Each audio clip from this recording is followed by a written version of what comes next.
Python errors and exceptions.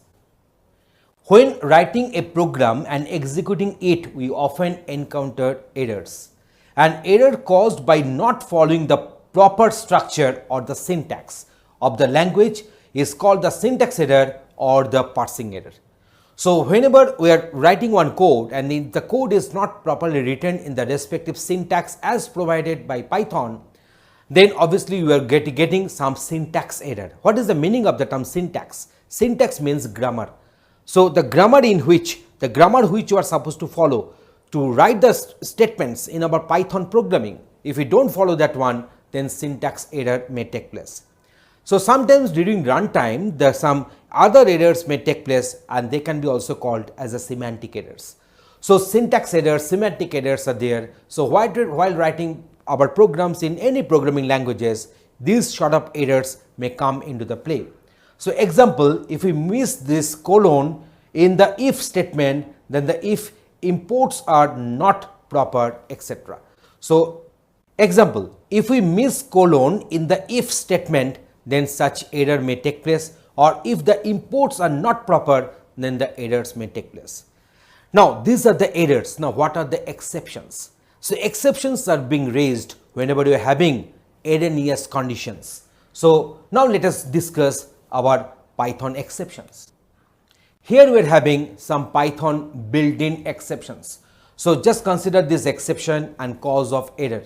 So, one is the assertion error raised when assert statement fails. So, we are having a separate video to discuss on this assertion. Please watch that one, and if the assertion is causing failure, then this assertion error will be raised. Next one is the attribute error raised when the attribute assignment or the reference fails. Now, next one is the EOF error, that is the end of file error raised when the input function hits the end of the file and it is trying to read some content from the file. So, in that case obviously the file has got exhausted, and so the error will be raised, the exception will be raised, and that is known as EOF error. Next one is the floating point error raised when a floating point operation fails.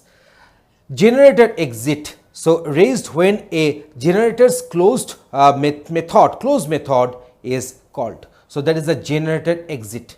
Next one is import error raised when the imported module is not found.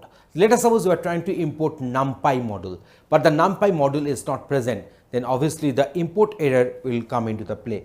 So, next one is the index error raised when the index of a sequence is out of the range. Let us suppose we are having only 5 elements in the sequence, but you want to extract or you want to pick up the 10th element from the sequence. So, obviously it will produce some index error. So, let us go for one practical demonstration for the better understanding of this file of this Python errors and exceptions. In this session, we are discussing Python errors and exceptions.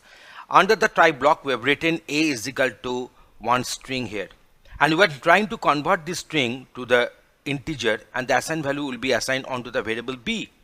But here you see one exception will be raising because we cannot convert high to an integer. So, let us execute this code and let us see that what will happen.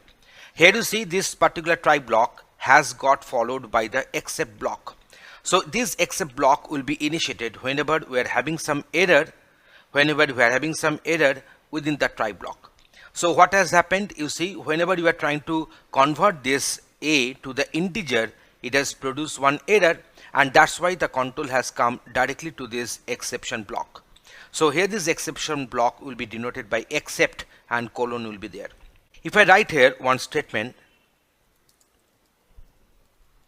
you can find that this statement is not getting executed. That means from this particular line where that exception has been, the error has been raised, automatically the control has come to the except block and leaving the rest part of the try block unexecuted and unreachable.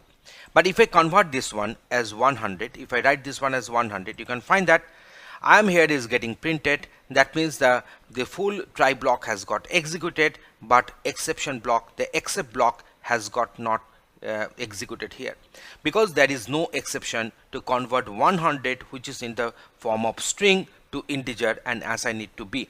So also we can print the value of b here.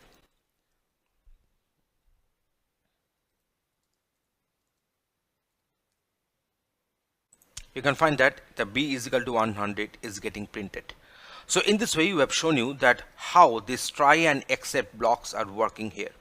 If I convert it to high once again, you can find that except block is getting control. So next one is this one.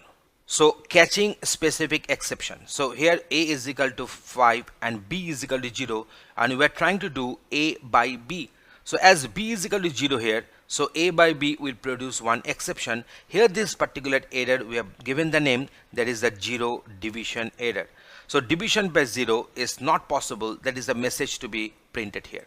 So let us go for the execution. You can find that division by 0 is not possible. So if I want to print the value of C, you can find that this particular line has become unreachable. But if I make this one say 500 and if I make this one say 10, in that case obviously the except 0 division error, that block will not get the control and it will print the required value for C as 50 here. So that is our catching specific exception. So again you are making this one as 0. You can find that it is printing that division by 0 is not possible, and that means the except block is getting the control whenever we are trying to divide a by 0 here, b is equal to 0 here. So now let us go for the another one. So exception can be raised also. In our code we can raise some exceptions. So let us suppose within the try block we have raised one exception, one error, that is a type error, and except block is handling that type error, and this particular message is going to get printed. So that means we can also raise our error within the try block, and except block should have that particular error code, and that's why the respective body will be executed.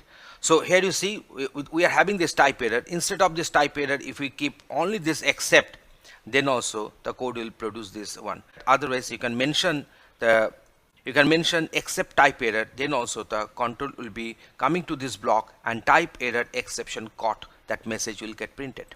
So now let us go for try and finally. So within the try block we have written print in try block, and here you see there is no exception has been raised. So what will happen after execution of the try block, then the finally block will be executed. Except block will not be executed because no error has been raised here.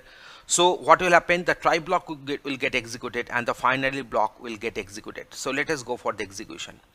So in try block, in the finally block, you can find this.